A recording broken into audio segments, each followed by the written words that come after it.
let's just get going. Yeah, we'll leave it. I need everything. Ladies and gentlemen, welcome to Bounce Breakfast Music Summit 2024. I want to give a shout out to Stefan. He made not only the soap dispenser, congratulations on making the soap dispenser in the bathroom, you also made the door. Congratulations. If you didn't find Waldo, that means you didn't wash your hands. Shame on you. So, gonna go around and let everybody introduce themselves, and then we'll get into topics. We can start with Chris, and then we'll go to Chris. Jordan. So, Chris, why don't you go ahead and... Hi, my name is Chris Daddio, and I run Donut Time Audio, and I play guitar in a band called Everyone Is Dirty, and that's me. My name is Chris McGrew, and I'm a drummer and producer, engineer, partner at Wally's Hideout at Hyde Street Studios, and I play in Seal Party. This is my band. I brought a copy of our record here. We can talk a little bit about making that. Excellent. I'll go and ask you a question. So. Hey there. Oh, yeah. Uh-oh, here we go. Let's see. Is it not happening? No, it's probably happening. No, it's not. So, Jordan, you're screwed. All right, this is Yellow, a test. yellow. Just talking. Oh, Secret test. Yeah. All right, can they do it? If they do, you know they're... We're all producers and engineers. Do note that. I think we Passed the got test. the middle switch up Look there. at that. No panic at all. It's the middle switch up there on the We are literally experiencing technical difficulties, but I'm not going to stand by. My name is Jordan Feinstein. I'm a musician, producer, band leader, and event producer. I do a lot of stuff. I call myself highly musically useful. I lead a band called Jordan and the Ritual that will start playing again in 2025 because unfortunately I make my living playing other people's music and recording other people's music. Playing probably 30 bands depending on the month. Run a studio. The biggest band these days is Jay Lane and the Mayhem. He's the guy from Dead & Co. If you guys know what that is. Yeah. Well, so much for that. No, we can share. Yeah, we can. So I'm Gibbs. I have work out of a studio. It's a residential studio down in the South Bay, Toolshed Studios. Then we have a record label and publishing company, Skyliner EP. Also on the board of governors for the Recording Academy and curating the content for the recording practices and technology for AES in New York in October. So let's get right to it. Let's talk about songwriters, because we might have a few in the room. Just maybe. So, Jordan, when you are working with songwriters, what are some of the gaps that you might see songwriters, maybe a common theme that you see songwriters when they come to find you and seek you out? Well, it's really them defining what they want. Are they looking for them playing acoustics? We put up a mic and put mic the acoustic guitar. Are they looking for a demo? Are they looking for an EP? Are they like what really? You want them to be absolutely certain. Oh, I want to spend 10 grand recording this next bunch of songs, or like I just want one song. I want to see. Often what I will do with people is a trial song. Say like, is this what are we a good fit? Is this what you're looking for? Yeah. Well, I think a lot of times people have they don't necessarily have the budget clear in their mind what they want to spend, and I think that's the very first thing that will shape our direction. I like to try to get on the same page right away and make sure we know what we're trying to do and what is our end goal, how we're going to put this out, who's our audience, and how much do we really feel like we can spend, knowing that we're probably going to spend some more on promotion when we're done. Yeah, it's an interesting question. The one thing that I do, since I actually work out of my home, and for 30 years I've been engineering, and the reason why I decided to kind of go the home studio route was because I was working with people that were watching the clock. It was just like a mad dash to the finish line, and you got to pay into the ecosystem, and there are definitely a lot of situations in which a big perfectly quiet studio is absolutely necessary.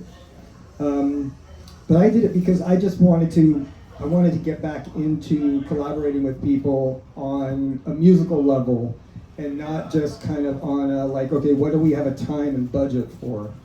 And I mean, it's worked out pretty well for me. I've been able to keep like my overhead is nothing, but I do think that that's like the first barrier to entry is just like, can I afford this? And that's been my experience. Just to follow that up, one of the reasons I start with the budget conversation is so we can remove that from focus and we can then just start working on the music, because if you don't talk about the budget ahead of time, then it's always in the back of their mind, and especially with younger artists or artists who have done this process maybe never before even, I like to give them flat rates when I can, because that just takes the budget off the thing too, so everybody knows what they're going to be spending. They're not wondering, oh no, we go longer here, and I always am generous with my time too, and let people relax, because you don't want people just looking at the clock instead of getting into the expression of the song they're trying to write. Equally as important, but not on the money side, they also need to decide, like, is this a country record? Is this a hip-hop record? Like, really, what do I want to do? And people really need to be clear about this, because I had one artist who was great, actually, in the end, because we did every song was a different style. And that was incredibly fulfilling, but also it's like, it was not at all what her initial thing was, and I was like, oh, but she would come and be like, hey, let's do this. I'm like, okay, fine, we'll do this. But it wasn't what the general idea was. It's interesting to me right now, we are thrust into the marketing of a product before we have a song. And I think it's a real problem. So sometimes I'm trying to get people not to think in terms of genre or style or who they're going to sell it to even, Once we're done with figuring out how much we've got to spend, then it's like, well, what do you want to say?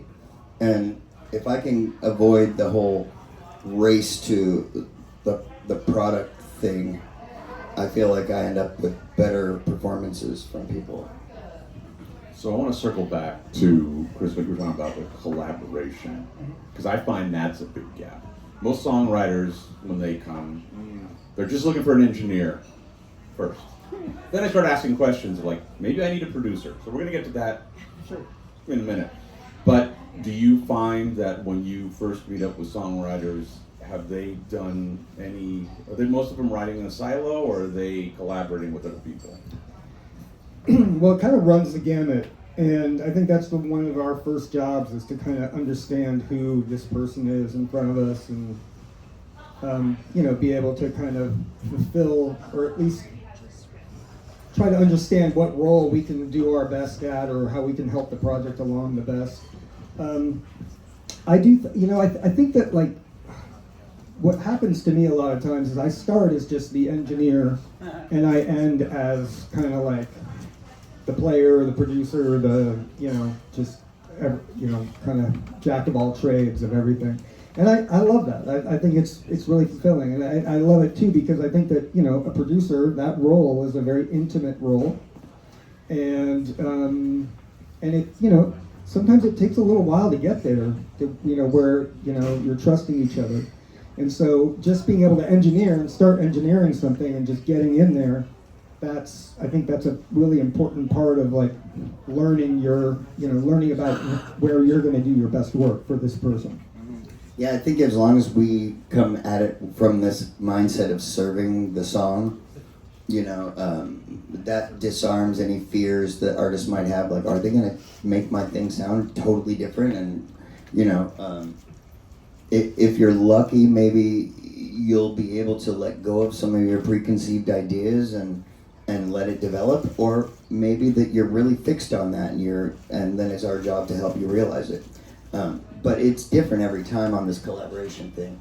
And a lot of times artists are coming to a studio like mine with no band, and they need me to bring in the right session players to help them flesh it out. I know Jordan does this a lot too.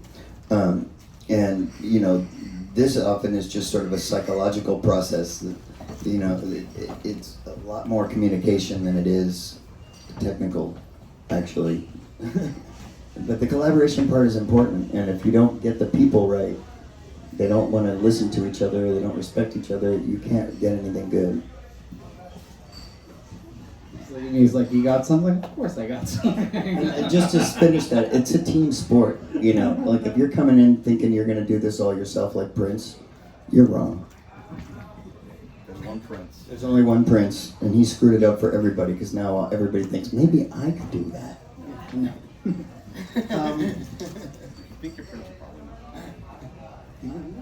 probably So, what was the question? collaboration. No, yeah. When you start So, working yeah, no. songwriters, like, you know. So, I can't remember the last time that I was brought in as just an engineer. Okay, I played in a band called La Gente SF, which is a salsa band, but it's way more than that.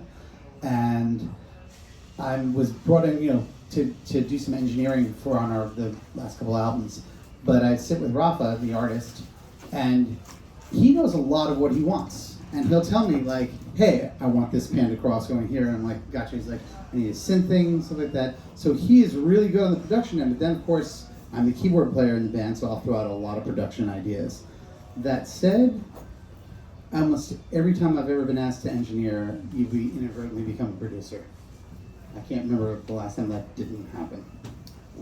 We live in an era where the producer has just been kind of left off the balance sheet by whoever is putting the project together, and a lot of times, you know, it's a project management role as much as it is a creative role, and so even if you haven't necessarily made space in your plan for a producer as a creative input, you definitely need that person in mind, you know, on the team as a project manager, just to keep things moving. And it's very easy to get kind of lost in the weeds when you're creating something, and it's very helpful to have somebody being like, I think we should put that aside for a second and come back to it, or, you know, let's move on, let's get this thing going to the next step. So, as we all have mentioned that we work in the role of a producer, what was your first experience with a producer? When you were the musician, you were the, because I had some real slaps in the face. Not physical, well, pretty close. But that I've taken lessons from. So you want to start with that first? Well, I've got kind of a funny story about that. I was working actually playing in this band that had a hit in the 90s called Stroke 9. And I was like doing some like production and stuff and kind of adding some keyboardy parts and then they got signed to a big record deal, you know, based on the demos that I did, and it was like, I thought this was going to be, you know, my moment to rise. And they ended up doing their record at the Plant with Jerry Harrison and Carl Dörfler. So if you don't, Jerry Harrison's Talking Heads guy, and Carl Dörfler is a very accomplished engineer. And I just sat there and kind of was like fixated on exactly what they were doing. And a lot of the times I couldn't even really tell what they were doing, to be perfectly honest, because what they really were doing was just creating this environment, and, you know, where this band could kind of just do their thing. Jerry Harrison especially. Carl was, you know, kind of more of like the mathematician mastermind. But that was like my first kind of real, like, hardcore lesson in like witnessing that. And, you know, I ended up not doing much of anything for those sessions, but I learned a lot. Go next. I remember working with Chris Manning. This is not the first, but I just remember it's maybe the last time I can remember working with like a real, like, you know, someone. His brother is Roger Joseph Manning Jr. from the Beck's band, and he was part of Jellyfish. If you guys know what that is, yeah? Killer. Their second record is a gold standard. So I remember, I think I was a pretty difficult person back then, so I didn't have that much fun doing that. But he's a great guy. We've since worked together, and he's great. But, You've grown. Oh. So More what I actually wanted to add to this bit is that how production has changed. I used to be, quote, a music producer. Literally, I had no engineering skills. I literally had no idea how to operate a tape machine, did not know how to run, I could use a computer, but not for that. And I would literally be either in the control room or in the live room and be like, hey, let's try this again. Let's maybe let's try this on the guitar, or try, just different ideas. Basically helping a band form a song, form a record, really find out what they're really doing. And then one year, I think it's 2002, I spent up at this incredible studio up in Sonoma and stuff. And this is Pro Tools. This is when Pro Tools was really happening. And, they would sit there on the mouse and stuff like that. And eventually they let me walk by and hit the space bar, which is stop or start. And I was like a computer nerd as a kid. I'm like, I think I can do this. So then I made the jump from production to engineering/engineering production, which is most of what everyone is now. Mic drop. Yeah, I got that.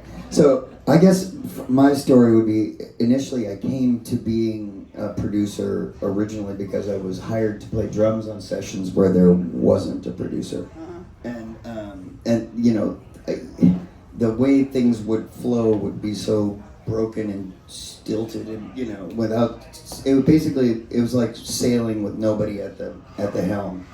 And so you go here for a while, and then you tack over here for a while, and so I would be done tracking the basics. These would be kind of like, early bands, punk rock bands, whatever.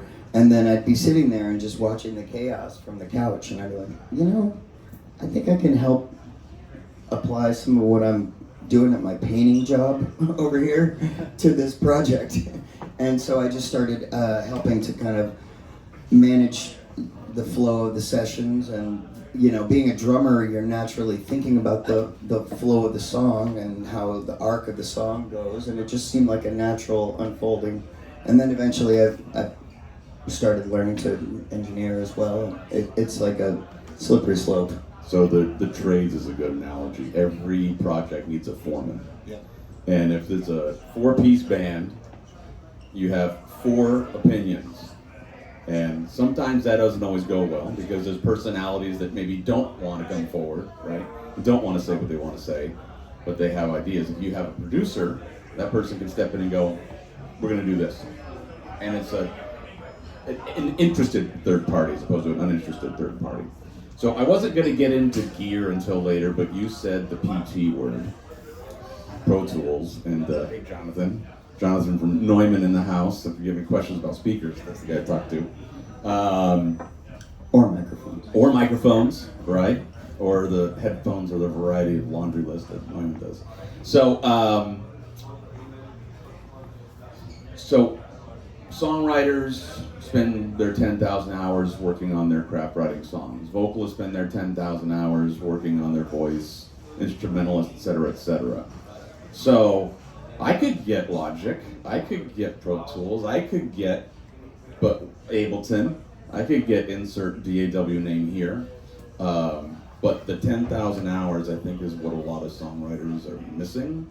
So, and for me, if I'm hired in the producer role, like we've been talking about, I like to have enough budget to hire an engineer. Because the last thing I want to be doing if I'm being creative is fighting with insert DAW here.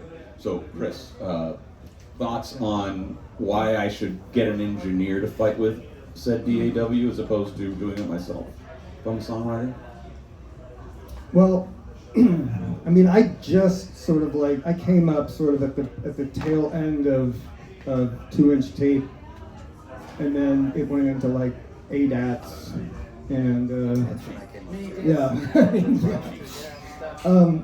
and so the technology has definitely changed, and that changes a lot of the way that the process goes,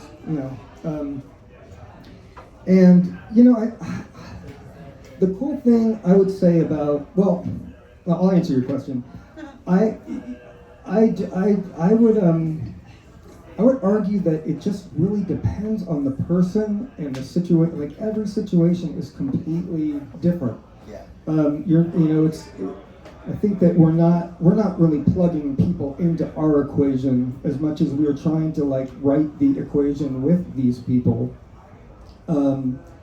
So, like for example, when Pro Tools came out, you know, at first I was like really annoyed when people would come in and they'd be like, "Hey, I recorded this really cool guitar track, and you know, I want to sing over it." And I was like, "Well, this guitar track does not sound good enough to, you know, we need to re-record it and da da da." But now I actually love that. I think that like people having their own creative tools is like they can actually do the pre-production themselves. They can, you know, they can go out and try that thing a million times on their own time and figure out, listen back, and it's actually, you know, it's a way for them to also just develop their musicianship. Absolutely. Yeah. I mean, the introduction of the DAW and the access that we all have, it changed the role of the producer. Now we have this educational role that maybe we didn't have before, but also it means that, like you said, a lot of this pre-production work can happen without time constraints. And when you can really like scratch your chin and choose which take you want and comp your thing together, and those tracks are applicable to the system that I'm using at the studio. So I encourage all my clients to hybrid the home studio with my studio to save cost and also to help their creative process be less constrained. And so there are certain things that you need the acoustic space to sound good for, like drums and piano and vocals, arguably, strings, that kind of stuff. But if you're doing a keyboard overdub or a guitar part, there's really not, you know, if you did want to make it sound better, we can take the actual thing you recorded and just reamp it, and you know, a lot of the work that you do at home, it can be brought right to your finished product. But it's just about, that's why you do kind of, it's why it helps to have an engineer or professional who's able to help you integrate those things smoothly and without spending a lot of time going, you know, if you factor your time in, going to a studio is a value. And then you pick the studio based upon your specific project. Like maybe you want to go to a lower cost studio so you can have more hours.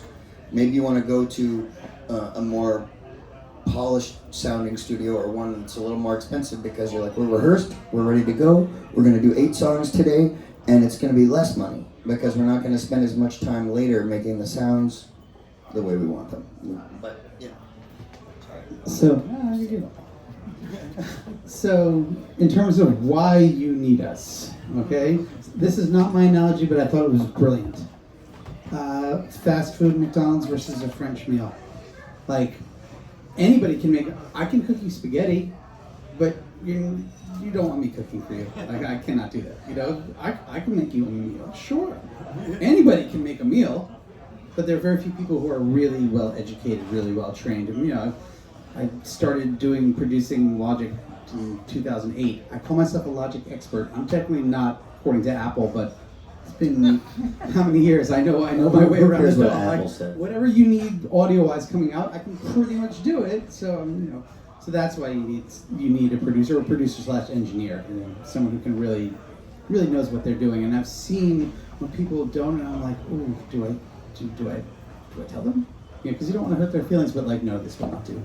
So it's delicate, helping people like understand their process better. You gotta be careful how you get the message across. I would say too, just to add, if I had my druthers, you know, I would love to have an engineer, and I would love to have, you know, I mean, even like a tape op, you know, if I was at, you know, a bigger studio, and whatever, an intern, a PA, but I don't really get to that place very often.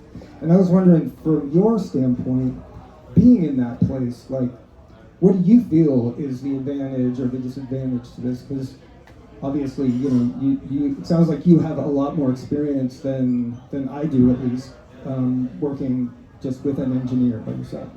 Well, I'm moderating the panel, but I will address that because it's a great question. I think the piece that solves that is working as producers. We have and doing it for a long time, we have a long list of drummers, a long list of bass players, And the best way to find a drummer is ask a bass player. Best way to find a bass player is ask a drummer. Because they know who they can lock in with. And if you can get that right, your project just went like 3 levels up. So, Chris mentioned the R word. Rehearsal. I know. For shame. So, one of the values I think that we can bring to a songwriter is, with that long list of drummers, bass players, guitar players, is to help them put a band together before. Because I would much rather, if I was writing the music, so now I'm a songwriter, I'm not I'm not engineering, and I don't want to. If I'm the guitar player in the project, I don't want to be pressing buttons. If I'm the guitar player in the project, sure, I'll put input, but I don't want to be making the decisions, because guess what I want to be doing? Guitar playing, exactly. So I think having the ability to rehearse before you get the studio does wind up being less expensive, because you can go to a studio that maybe has got 150 microphones, right? As opposed to, let's do 8 at a time. Can you? Sure. Good sounding rooms, all of that stuff. So for me, it's the ability to take what they've brought from home, and I love it, just like Chris said, because I like them to know a little bit about what's going on at the computer. Because when Pro Tools crashes, and Pro Tools will crash, they go, oh yeah, I've had that, right? They've run into the issues that they know, and it just makes everybody feel a little bit more comfortable with what everybody's role is. And once everybody has a little bit of an understanding of the process of blending sounds together to make one thing, I think their suggestions are more pertinent to the problem at hand, and they become easier to work with in terms of revisions. In 23, I had several clients, and it ranged from people making their first record to local bands, making their 4th record or whatever, all the way up to, I just finished making a record with the Headhunters. And guess who my easiest client of the year was? The Headhunters. I shouldn't say that, I'm still finishing up, but it's always, basically we got the mixes all finished, and we got it signed to a deal with Rope-A-Dope. And then now they're like, oh, now that it's really coming out, there are a couple of things. But this is part of the job too, and that's not unusual. It's like when people realize this is coming out for real and people are going to hear it. It gets real. Yeah, it gets real. And so I want Bill Summers to be happy, So I have a question that's a point to make. How much of Billie Eilish's first record was actually just them in the bed? Oh, damn it, sorry. It's from listening to it, my opinion, and it's just an opinion, is that we have an inflated idea of how much of that was actually completed in the bedroom setting. I think a lot of I really want to know. I would like to know, but my supposition is that a lot of the writing and pre-production was done there, and I would guess that all of those vocals were tracked in a real studio through a proper vocal chain. So I've had the pleasure through AES of doing a few events with Phineas. Oh, wow. So to say it was done in a bedroom is being, it was done. Most of it was done on an $11,000 ELAM, right? In a space that's very well treated. So is it a bedroom technically? Sure. Did Phineas do a lot of the production with Omnisphere and Logic? Yes. Does he have a treated space with, I don't know if they're Neumanns or not, but does he have the gear that he needs? And then were there tracks finished in a professional studio? Sure. And if you look at the credits on the first album, you can see who mixed what. Servan mixed, I think, half of them, and then I think Manny Marroquin mixed the other half. So once they were handed over, right, the label knew exactly what to do with them. So was it done in a bedroom? Sure. Was it done in a bedroom? Someone slept there. Yeah, exactly. Oh, well, But it's a nice story, and I think it feeds into everybody's need to believe in what we're doing. You know, like there's so much messaging about how hopeless this all is, and sometimes I've been putting this band Seal Party together since the start of the pandemic. We kind of decided to reset and start over, and it's a slog right now with everybody. This is our second record. We did 2 of them at Wally's Hideout, and if anybody, I'm going to give 2 of these away to the first 2 people who ask for them. But anyway, you gotta believe in what you're doing. You gotta believe there's a purpose behind it. And so I think this idea that I could make something in my room and lots of people could hear it, that's exciting. And I don't think we should lose that in this conversation, because to make a really finished professional sounding record, you're gonna need some help. It's a team sport. But I think there's no reason why, like I said before, you can't take the stuff you do in your bedroom and with a good engineer and a good plan, you can blend them together with the stuff you do in the studio. And So that leads me to. So now I've got all the pieces. I went to a studio. I recorded it in a really great space, maybe the Hideout, maybe somewhere in a nice big room, great sounding drums, all of this. Everybody thinks mixing comes next, but there's this word called editing. So how critical is it that once you have those things, to get somebody that is fast or knows what they're doing? Because you were mentioning about comping takes, and for me, nothing is better at comping than Logic. If you don't know about swipe comping, it's life-changing. But what to do with that? Because, oh no, we ran out of money, right? We went to a great place, but now maybe we don't have the budget to take that next step. So if either of you want to take the question of what do I do with those tracks, whether it's storing them, archiving them, and getting the next pieces done? Because everybody thinks, oh, we recorded it, now let's just... Some shorthand. I figure everyone here is experienced with the various, but Pro Tools is in every major studio in the world. It is the professional platform, but then Logic for your home studio. Most studios have Logic. I've been a Logic guy since I plugged in some Pro Tools hardware in 2008. They're like, some software, and like, we don't see our hardware. And I had a Mac. I'm like, forget it, I got Logic. And Ableton, if you're on stage, apparently is the thing to use. That's it. Okay, so I'm actually probably a horrible person for this question, because when I do a vocal session, we record so much stuff, and I cannot stand. I want basically the person to walk out that day deciding this is the vocal track. I can't stand when you've got full take, just like tons of stuff, and then like, no, this does not work. You need to basically make decisions. It used to be with tape, this is what we're doing, which I think is a way better thing than just having way too much stuff. So. I agree that it's a good idea to comp the vocal on the tracking day. Like, leave enough time, because your voice is going to get tired after 3 hours anyway, even if you're in pretty good shape. And, under the microscope, we're going to be able to hear the weakness and the, warbling sometimes and some breathiness that, isn't going to really help us. So,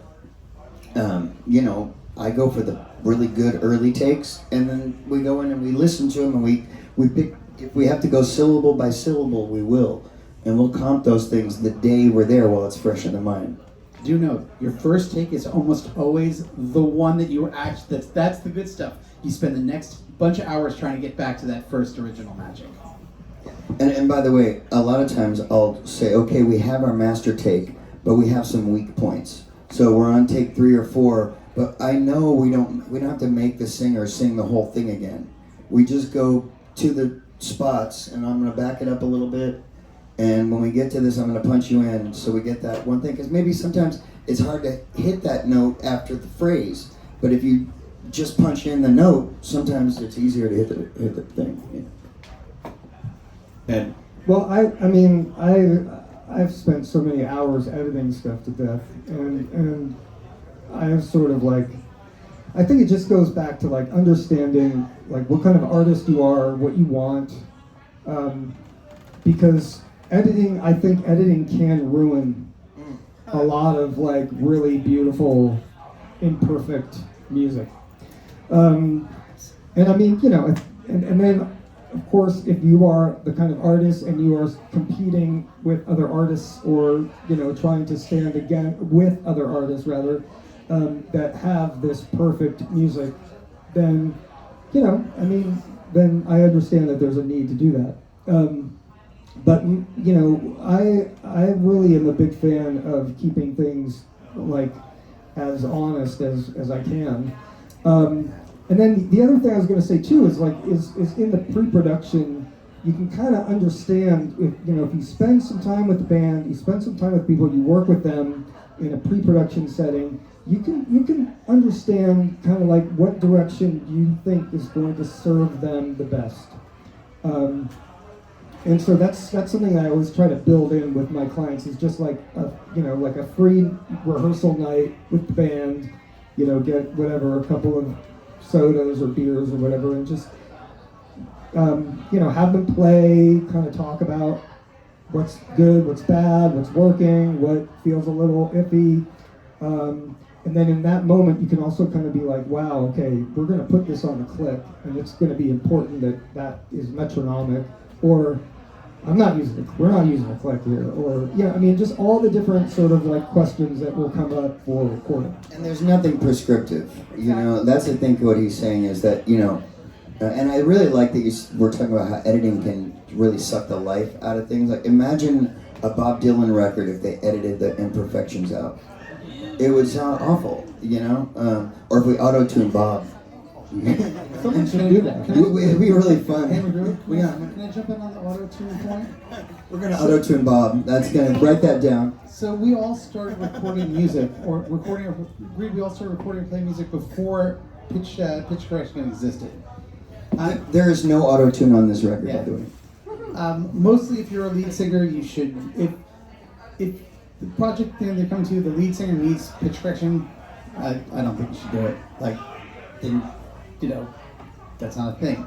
Here's a big lesson for me. The Rolling Stones, Give Me Shelter, do we all know the song? Pretty famous song, right? On YouTube, they have the soloed vocal tracks of just him and the woman who sang it. It is the most beautifully imperfect mess, out of tune, out of time, and it feels like you will just get chills every time I listen. I'm like, this is insanely brilliant. Similarly, the Beatles' early stuff, go back and they have all the missed notes, miscues, so things out of tune, things out of time, and it's the freaking Beatles. So stop perfecting. I don't want perfection at this point. It doesn't. I also don't love the way modern music sounds to me, but that's really why I like Dua Lipa's record. That was good, But well, I think it gets down to how we build the thing, and right now a lot of people are thinking about producing music in terms of editing together little repeatable loops for each voice in the mix. And I work in a studio that was built in '69 at a time when they couldn't do any of that, and so I'm a little biased. I like to try to capture sounds in a room that we've committed to that are almost what we're going to end up with in the finished product. I don't really like to go and say, okay, I'm going to just fix that drum sound later. I'll tune the drum the way we want it. And that goes across the whole thing. So if somebody wants to do a lot of copying and pasting, just play it once and then you copy that for the next time around, I'm a lot less enthused about the project. I didn't get into this to drive a mouse. That's not why I got into music production. And I really want to create sounds with a unit or a song that we've kind of come to a concept on, and record it that way as close as possible. And then we'll use these tools to edit. If there's a great performance but with a slight flaw, we'll nudge my snare drum, or we'll tune that one note, but we won't slap a tune on the whole, auto tune on the whole track in real time. If we can avoid that. It's also genre dependent. Totally. So I mean, some music requires a grid kind of sensibility, and some music gets destroyed that way. We record all of our Seal Party stuff to click, but I'm thinking of the click. We did a session yesterday where we had the percussionist playing, and he's the only one who could hear the click, and he's playing a percussion part in the booth. And that way you have one interpretation of the click instead of four people all carefully trying to match their interpretation of the tone. That's I do that as often as I can if I have the time. I have the band play to a percussion groove, not a click, because people sit in a percussion loop, they play to a click, and it's a very different. Very different. I learned that from Bill Summers. That's how he likes to work with the headhunters, and I do it that way all the time now. That's just my method, because I feel like there's like a natural swing that a good percussionist is going to impart to the band. So he's handling the inside rhythm, and maybe he's just going da da da da da da da da da, and that's really different than da da da da da. You know, it just makes you play differently. So we were talking about producing in a bedroom and the different types of bedrooms that could be produced in. So I'll go back to the gear thing for a minute. So Chris, how long have you taken to get your space to where it is now? Well, my space isn't really treated all that well. Like I always tell people when they work with me that, you know, if an ambulance goes by, that we're either like going, woohoo, that was awesome, or we're like doing it again. But with that said, I mean, oh God, I still am collecting gear. I think that, you know, just that's the biggest thing I think about. It's perpetual. Well, and it's really, I mean, having your own arsenal of gear where you can actually record a full band and not want for anything is a ginormous financial strain. And so, it took me many years to kind of build up my collection that way. So that, and also just to build things into your space in a way that where the work is flowing and you're not wasting time because of how things are put together. Yeah. And this is perpetual too. I mean, our studio's been there for as long as I've been alive, and we just put in a new console this week, and we just got a Neve Genesis Black, which is a hybrid console, so it controls the DAW, but it's also an analog board. But we had to redo the whole patch bay and plug everything in again, and there are all these routing possibilities that if you don't think of them ahead of time, more like 4. Yeah. It was a big project. I mean, if I were to give just like a piece of advice that I wish that someone had told me early on as a player is, like what is your instrument? What do you do? You're a vocalist? Okay, well, go and spend some money on a really nice microphone and a really nice mic preamp that you can plug into your system. Or, try and find a piece of gear that you can have in your personal arsenal that then, I love it when the singer brings in their own microphone and says like, hey, I really love the sound of my voice out of this mic. I'm like, let's use it, bring it in. Maybe I've never even heard of it before, but, I'll just be like, yeah, let's anything to help a singer feel comfortable. Exactly. And if you're a guitar player, you should have an SM57, maybe a Royer 121. I mean, you just kind of like figure out the kind of gear that is going to be most important to your sound, to how you vision, your vision of what's going on, and have it and use it and get familiar with it. I think that's important. So I think it is true. If you get your own gear and you get used to using it, you learn things about how the mic works and how it sounds different in different positions, and how it sounds. You get a sense of that, and then when you do go in the studio, even if you're not using your own mic, you're more intimate with how it works. So, all that said, Bono Vox, U2, right? One of the most successful singers of all time. That's a very, so many records like that. He uses, everyone know? SM7? No. Yes, I'm 58. 58. Not even not even the beta. Just that said, I bet the chain is insane, right? You gotta figure it's the most expensive chain you can probably find. But it is basically the most standard and simple mic possible. He's just a really, really good singer. And he knows how to really deliver a performance, which is way more important than any of the gear that we've talked about. You know, True. Yeah, that's I found also. So I'm gonna embarrass myself for a second right here. Most of the stuff I do now is in the box, as in just on computer. Between Logic, Keyscape, Omnisphere, Slate, Native, so like all the different suites, there's so many. I own a Hammond organ. I have a Hammond organ with Leslie. It has not been plugged in at least 2 years. At 4 in the morning, I can get a better Hammond organ sound straight up. The Logic basic plugin, the organ plugin, is unbelievable. And now I use my Nord.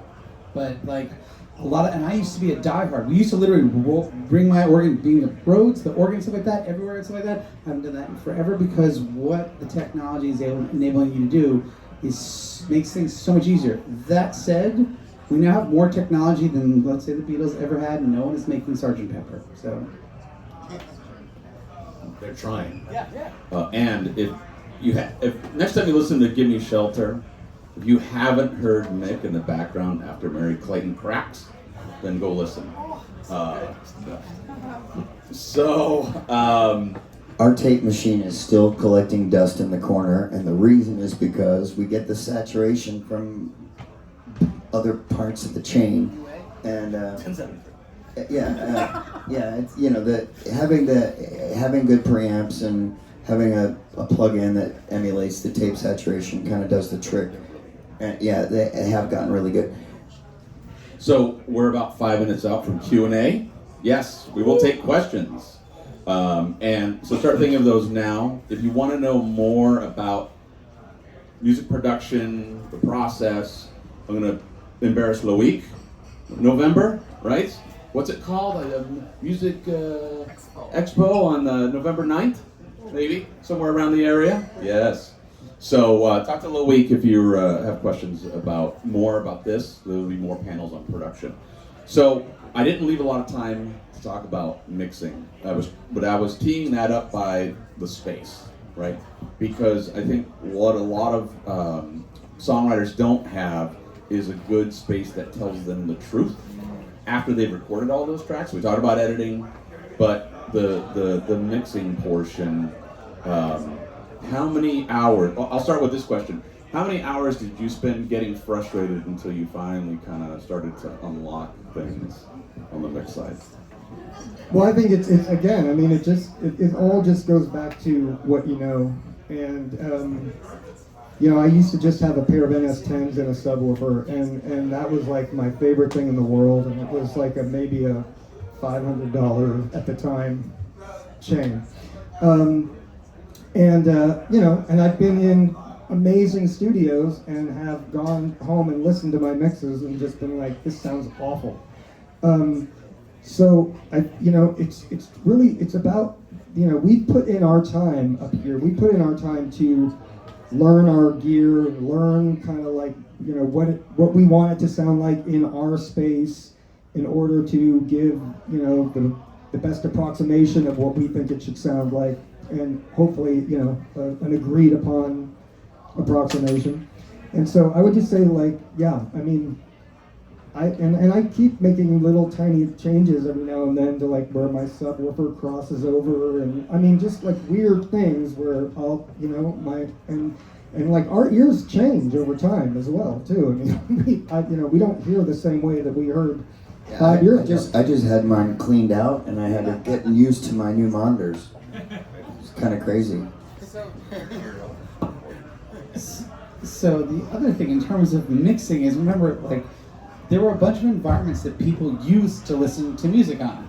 That has completely changed. I spent so much time getting everything perfectly placed in the stereo spectrum. Yeah, most of the time it's, you know, people are like, oh yes, great, or they just leave their phone right there and play something like, oh. Or Donald Harrison's giving me notes about his saxophone tone after listening in the van on tour. I'm like, that said, Slate Digital, Slate Audio, they have these new headphones that you can imitate It's got your studio. It's got like headphones. It's got a car. It's got this car. It's got That is a great system. yeah. That's That is really good. I just got it. I have barely used it. Yeah, Jamie uses it. My studio partner is really into the VSX thing, and he mixes mostly at home.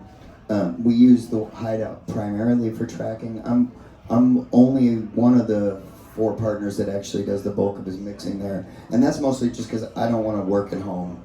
I like my home to be my house that I go to when I'm not working, and I would just work all the time if I had a Pro Tools rig it in my bedroom. So we're just about a Q&A time, but I think the common theme I heard was you have to know your space. And we recently swapped out some speakers. They may or may not be Neumann's. I cannot confirm nor deny. The jury will disregard that comment. I've heard those are good though. So I had to spend a lot of time listening. And when I first got the speakers, I went to mixes I know cold. I've listened to these songs over and over again. We've evolved. We've had NS10s, we had Focals, we had Mackies back in the day.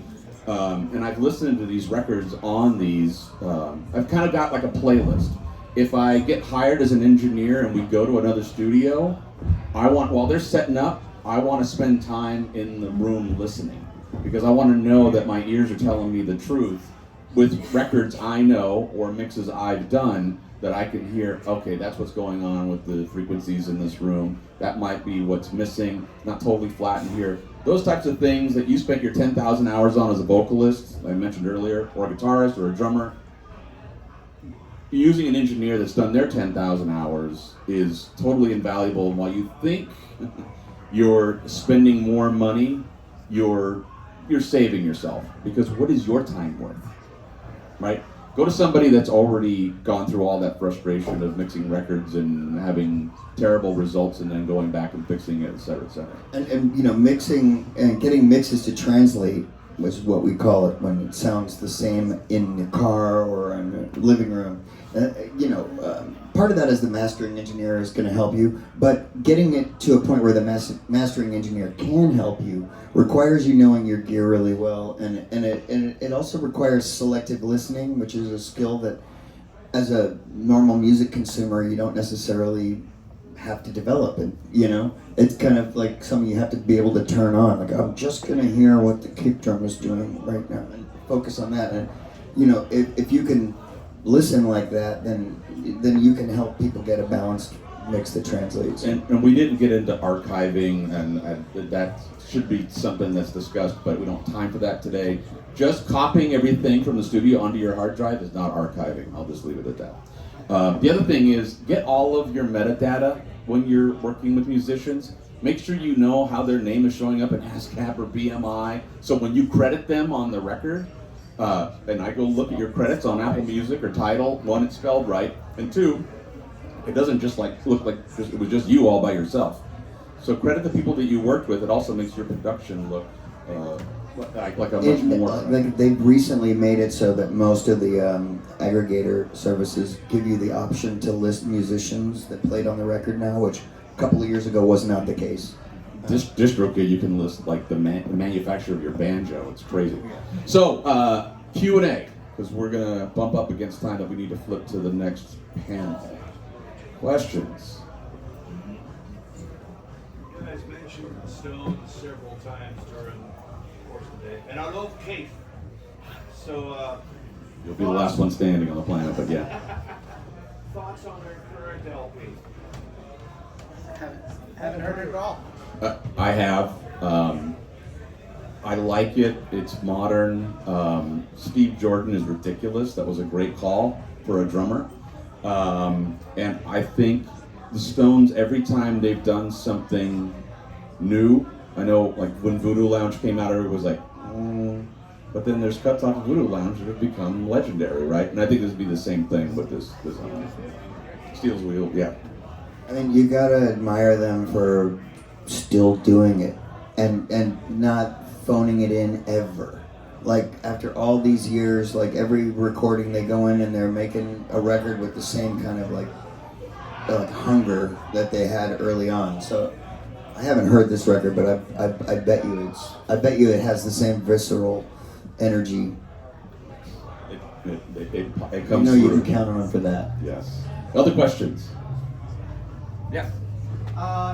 So I guess my question is like, so if I'm gonna come to your studio with like what I bring to you, just for example, I write lyrics. That's kind of what I do, and I've learned enough guitar to get my idea across. I've learned enough piano to get my idea across. I'm in love with loops, like other music that other people made. But if you're wondering, like, if you know, like music is truly made in the bedroom, it's like, yeah, mine is on my headphones. And so, if I came to you, so I guess it's kind of like a two-part question. It's like, so I have decisions I've made on my DAW. I use a couple different DAWs. Some are ancient. Wouldn't expect your studio to have them. But I've made like reverb decisions. And now I guess I would send you a stem and you would put in Pro Tools. Do you want my reverb decisions in there? Or I want to send them, but I know, like, I'm the kind of guy who's like, if a little reverb's good, guess what, a lot of reverb I'll try to answer this question really quick, and I wish I had gone to Q&A 20 minutes ago. So, yes, we want everything, especially your rough mix. I am constantly referencing the rough mix that the artist brought throughout the process. So where they stopped in their pre-production is, we can't go backwards of that. We have to go forward from there. And if you can print everything from your session, stereo effects, all of your individual tracks, and get that, the DAW doesn't matter. Definitely. Often people will write me for organ, and the reverb is very much a part of the performance, especially a vocal. I'd love long reverbs, on vocals. And if you don't have that, people like, don't send me with any effects, no normalization, no effects, no anything. I'm like, but it's literally part of the performance. So. I think sometimes people get attached to a certain verb that they have, and it may not be the highest quality verb, but if you send me a stem of it, then I can replicate it with a higher quality reverb if needed, and still make it do what you did, So yeah, it's always useful. And make sure when you make a stem to make it one continuous file from the start of the song to the end. Yeah, make sure they all start at the same zero marker, please. And labeled. Please don't send me audio 1 through audio 78. Because they still haven't built the program. Well, and you wouldn't want to do that to yourself either. Yeah, exactly. So, I'm going to take a hint from the last panel, and we'll reintroduce ourselves one more time. My name is Chris Daddio, owner-operator Donut Time Audio, and play in the band called Everyone is Dirty. I'm in Oakland, California. I'm Chris McGrew. I'm at Wally's Hideout at Hyde Street Studios over in the Tenderloin. I play drums for Seal Party. Jordan Feinstein. I have project studios in Berkeley and in San Francisco, Studio 352 on Clement Street. I've played in a lot of bands, and come see Jay Lane and the Mayhem. We're outside the Chase Center on the 20th. And I'm Gibbs. We've got two studios inside of a residential space down in the southern edge of San Jose.